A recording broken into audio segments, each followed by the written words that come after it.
Now let's pretend you're going to create a new tabletop miniatures game. And this game is going to feature giant robots fighting giant monsters. Now when you announce your starter set for the game, it's not going to have any miniatures for giant monsters in it, which, okay, that's a little odd. Now let's imagine your giant robots are basically battle mechs, but because the one game that's currently outselling you has lots of spiky bits on their miniatures, you're going to go ahead and add those things to your robots. And then let's pretend that your story is basically the Inner Sphere, but because that one game that is outselling you also has all sorts of stuff about grim darkness and eternal war, you're going to write that into your story. Then let's just pretend that this game is not actually pretending and it carries the Battletech name. And at this point, if you're kind of like, what the hell is going on? You're pretty much in the same state that most of the internet is right now. Of course, we're talking about Battletech Gothic over here, which was just announced by Catalyst Games Labs a few days ago. And right now, I'm going to apologize. I'm doing my best not to say Battlefleet Gothic because, you know, you could see how you can mix those two up. I don't know if Games Workshop has a trademark in Battlefleet Gothic, but, you know, Battletech and the history of games being trademarked and trademarking issues, that goes back all the way to the very beginnings. Hopefully, they're not going to get themselves in trouble with this particular name. And if you were thinking that, wait, is this like some sort of like April Fool's Day joke that accidentally got released a week early because somebody flubbed a post date on social media? I wouldn't blame you for thinking that, but that doesn't appear to be the case. But this game has a 72-page lore primer. You can find a link to it over on Catalyst Game Labs Facebook page. Scroll down, you find the announcement, and there's a link going to be there. And this game seems to be mostly Battletech with elements of Warhammer 40k.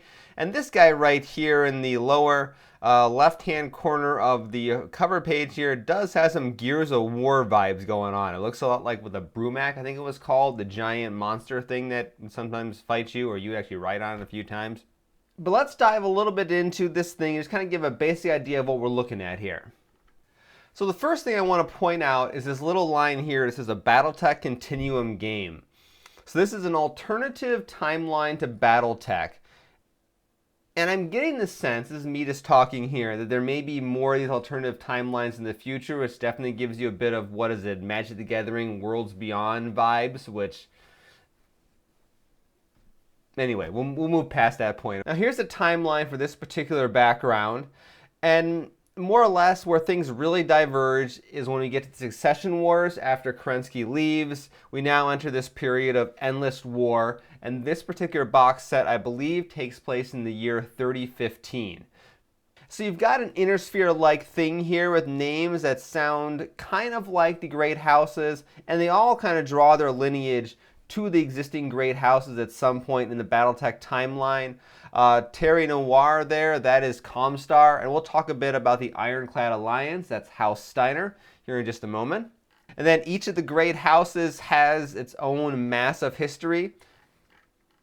We have some more artwork depicting this new Gothic era of just creepiness and weird things and lizard people, because why not?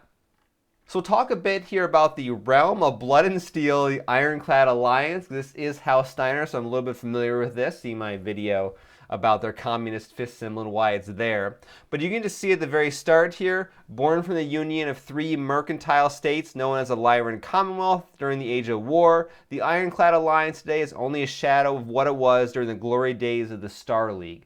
So you can see there's references to the past of Battletech, but they've definitely diverged quite a bit from the main core storyline.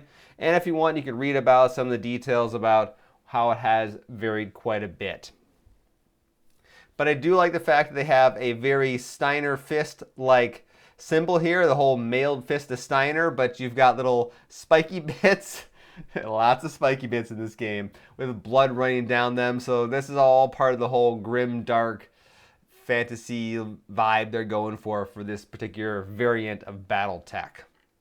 So here's some of the artwork depicting the new battle mechs. Obviously you can tell that is a Marauder and that's an Atlas of some sort, but there's definitely a lot of little spiky bits. It looks like some shrine imagery, and I don't know what those tusks are in the front, but they do obviously have the House Steiner colors, so that's definitely familiar. And if you want to know how to paint that particular style, I've got a couple videos showing you how to do a speed paint version as well as a heroic paint version of that, and I'll put links to those down in the description below. What I'm kind of curious here, this is a page talking about mech warriors, of course the guys who pilot the battle mechs, and you have this weird looking guy up here standing on top of some sort of shrined battle mech. I don't get it. It's clearly they want to go with some 40K vibes. But I'm not sure if this guy here is a mech warrior now. They definitely look a little more vicious, a little more rugged than what you'd expect. So maybe that's kind of what you're going to see for the actual pilots of the battle mechs. Then you have a section here talking about the Abominations, which these are the monsters that you can fight in this game. There's some smaller ones, some larger ones, and some of the artwork, they do seem to be about the size of battle mechs. So these things are just basically a result of crazy genetic experiments going back to the year 23, they give a date here, 2352, and they were kind of highly regulated and suppressed during the Star League era, but now the Star League is gone and we're into the era of endless war. You're going to see these things on the battlefield. Oh, what's not here that would be kind of cool to see, because they want you to buy the box set, are example of the rules for these Abominations and how they're different than battle mechs. Though I made a note about the screenshot of the starter set content, so I want to jump back to that for a moment because there's something interesting there that we can kind of, a little bit of information we tease out from that screenshot. What I've done here is I've taken a screenshot from the video and I've zoomed in things quite a bit because I want to point out a few details as I mentioned. So the first thing I want to point out is this card right here, the Colossus, 2 Giant Abominations. It's kind of odd that something called a Colossus is probably an infantry squad, because first of all, this card is a battlefield asset card. It's not a large, powerful battle mech. It's something much more fragile, like a vehicle or an infantry squad.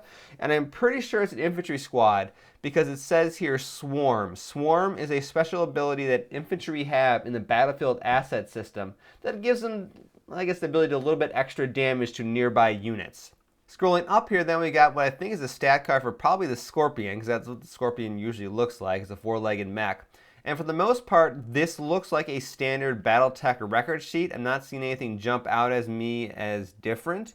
Then in the back here, we got something that else is new. Now I can't quite read all these words, but I'm pretty sure this word that's here, here, and here is all Abomination. I believe this looks like Devil Abomination. And the layout of this card would seem to suggest this is an infantry squad. I wonder if I have the, I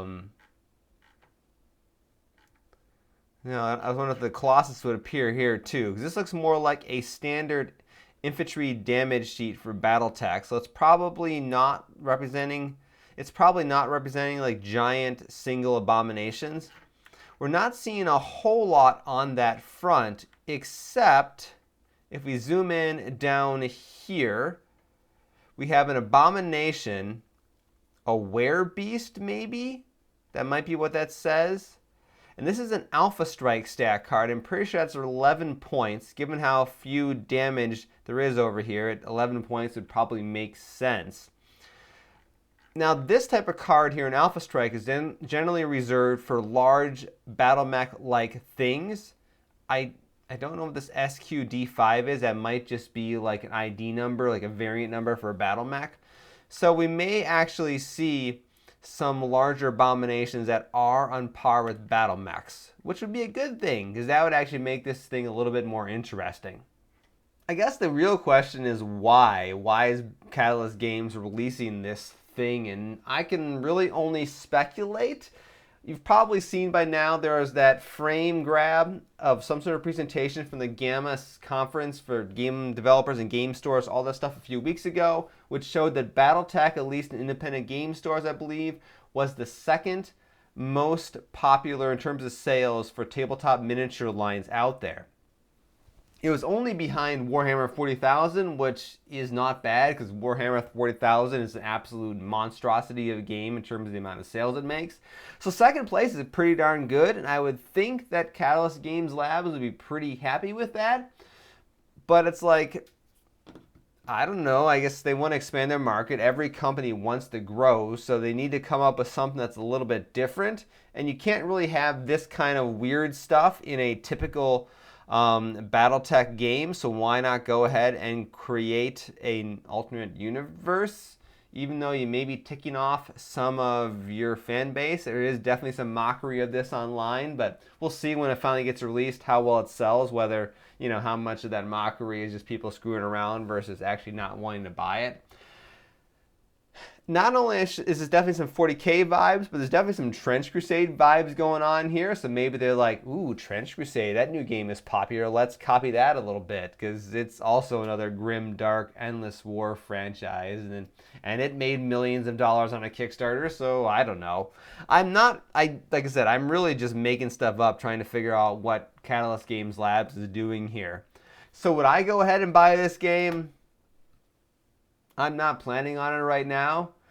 I mean, maybe if the monsters are really cool and add something that's just kind of fun to play with every now and then, it might be fun to pick up the box set. But right now, I don't really care. I'm not much of the hardcore, grim, dark stuff. I actually like Battletech as it is. And frankly, people, give the bird mechs a chance. I know you guys don't like them, but they're kind of cool. Okay, maybe the only person on the internet that thinks they're cool, but I kind of like the main story of Battletech, and you know, we need to actually explore the Ilkhan storyline even more instead of these other things. That's my personal opinion. Of course, it is kind of a reoccurring theme with Battletech that the clan invasion era is really the most popular era of all of Battletech. And at least in this storyline, Kerensky has fled. So presumably they can go ahead and bring the clans back in, you know, in 35 game years or such. And I'm just hoping they're not Cthulhu. I can see them being like Alexander Kerensky became Cthulhu and it's his band of cultists coming back to invade the inner sphere. And I hope they don't do that. No more Cthulhu. There's been too much Cthulhu in science fiction and fantasy recently. He does not need to be the super bad guy every time. I'm looking at you, StarCraft, Star Trek, and yeah, anyway. For me anyway, I'm still more interested in those supposed, I think they're Alpha Strike solo play rules that are supposed to be coming out sometime in the not too distant future. Battletech Aces, that's what I call it. My brain was like processing that. Anyway, hopefully you guys found this little news commentary thing helpful. I'm Jason, the creator of the Tabletop Battlefield. If you guys like this kind of stuff, maybe I'll go ahead and make some more videos like this, but we'll see what happens with Battletech Gothic, and yeah.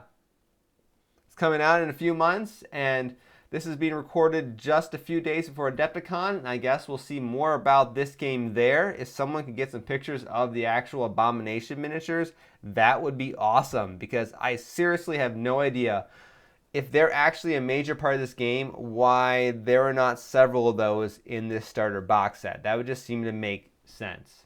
Anyway, I'll see you guys all next time.